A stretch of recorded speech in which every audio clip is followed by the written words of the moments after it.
थोड़ा सा अपना दिल गुर्दा बढ़ाओ। गोरे चमड़ी से इतना ना डरो, इतनी गुलामी ना करो। हार्ट ट्रांसप्लांट करवा लो। शायद आप में थोड़ी दिलेरी आ जाए कि उनके सामने कैंपेन टांग दी हैं। आज दुगनी से भी ज्यादा महंगाई है, तो इन्होंने तो सारा शोर ही मचाया था कि हमारी हुकूमत नाअहल है, क्योंकि हम महंगाई नहीं रोक सकते।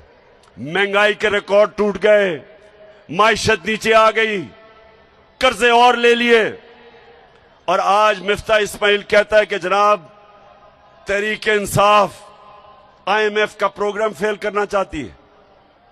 पहले तो तुम्हारे से सवाल पूछता हूं कि 2 महीने पख्तूनख्वा का वजीर